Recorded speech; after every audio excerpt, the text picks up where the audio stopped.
is that our mathematical investigations are suggesting that what we have thought to be everything may actually be a tiny part of a much grander cosmos.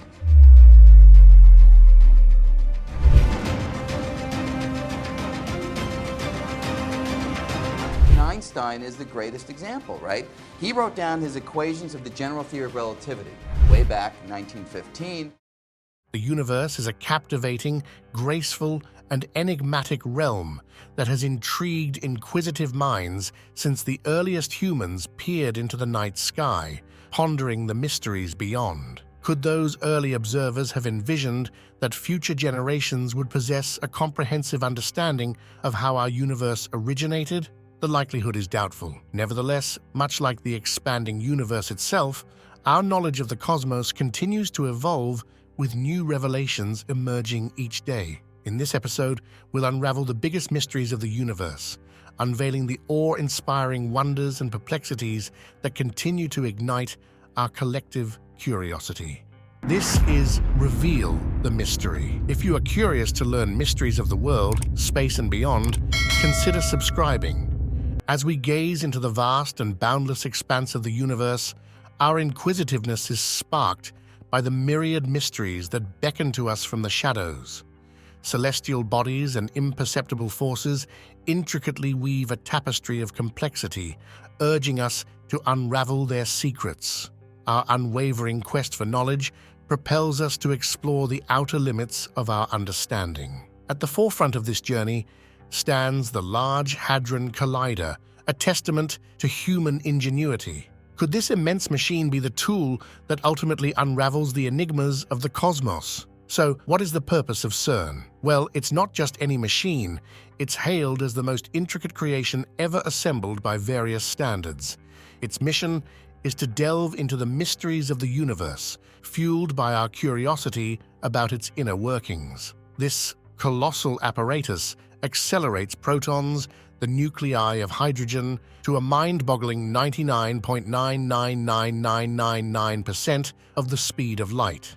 As they whirl around the collider's ring at a staggering 11,000 times per second, two beams of protons, traveling in opposite directions, are compressed to a diameter comparable to that of a human hair. In the resulting collisions, generating up to 600 million proton-proton collisions every second, the conditions present a mere billionth of a second after the universe's inception are recreated. Why engage in such a complex endeavor? Simply put, our goal is to comprehend the fundamental workings of the universe. This technological marvel operates at a temperature less than -271 degrees Celsius, a mere 1.9 degrees above absolute zero, colder than the vast expanse of the cosmos.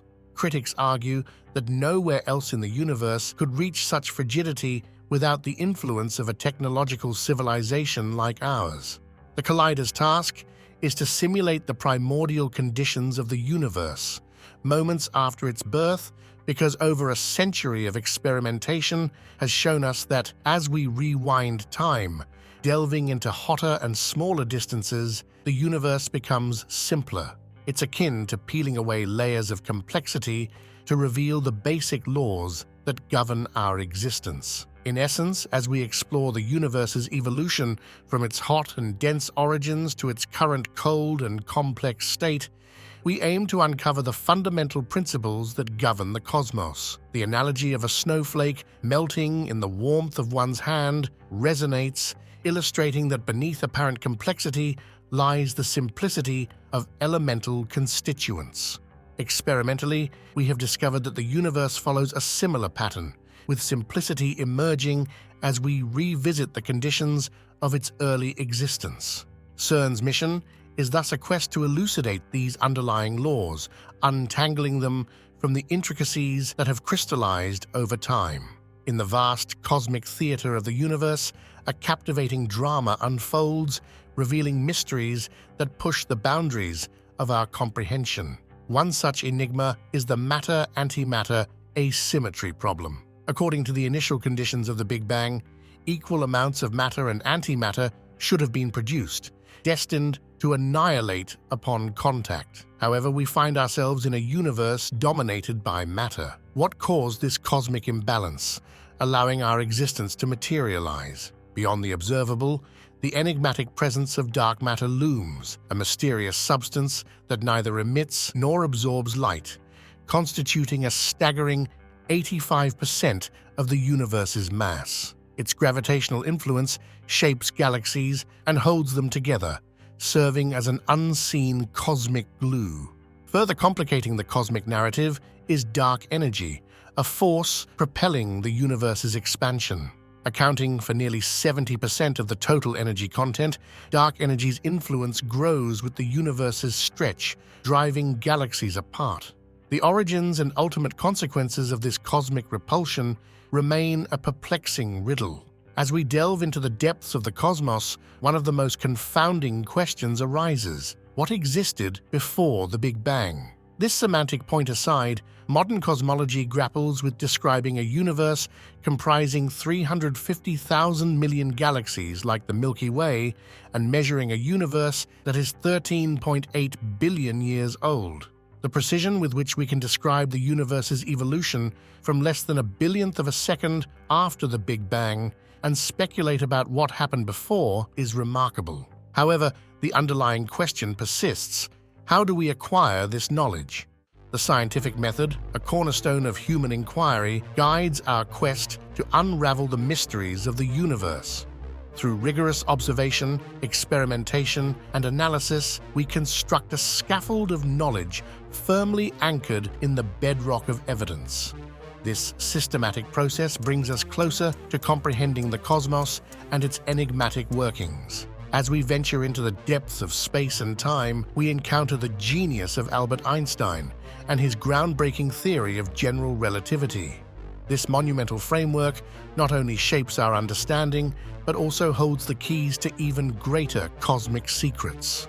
Modern cosmology relies on Einstein's theory of general relativity, essentially a theory of gravity.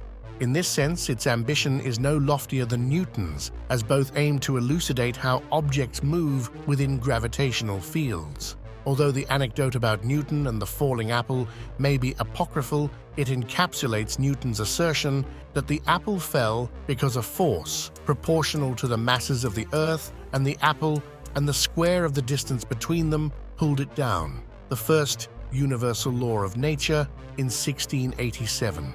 Fast forward to 1915, and Einstein, drawing on a decade or more of contemplation, introduces a groundbreaking theory of gravity. In a nutshell, Einstein's theory challenges the conventional understanding by proposing that the apple doesn't hit Newton's head because the Earth pulls it down. Instead, the apple hits Newton's head because Newton accelerates upward, essentially head-butting the apple.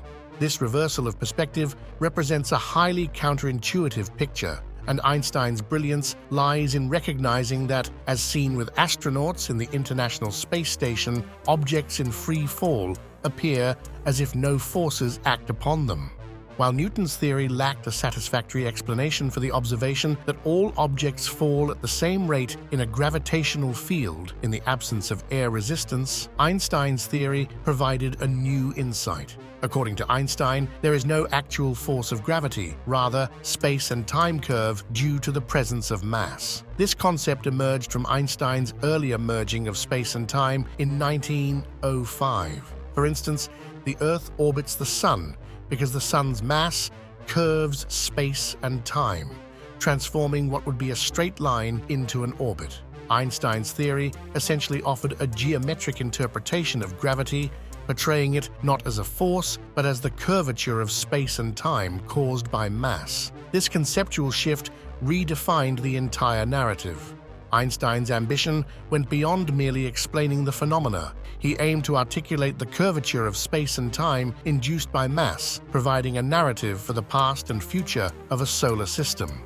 In essence, his theory laid the groundwork for understanding the history and trajectory of celestial bodies within the cosmos. Therefore, could they not extend this principle to encompass the entire universe? If they possessed knowledge of the matter distribution throughout the cosmos, would their theory not enable them to narrate the history, the past, present, and future of the universe in a manner akin to predicting the trajectories of planets? One might inquire how one could ascertain the distribution of matter throughout the universe. Einstein, alongside a Belgian priest named Georges Lemaitre and others, addressed this by proposing the simplest assumption: uniform distribution on large scales. Under this assumption, the theory indicates that in every direction, the matter distribution is roughly uniform. What does the theory then reveal? It discloses that the universe is either expanding or contracting. In other words, it asserts the existence of an origin, as an expanding universe today implies a smaller size in the past. Remarkably, the theory predicted the Big Bang, the inception of the universe.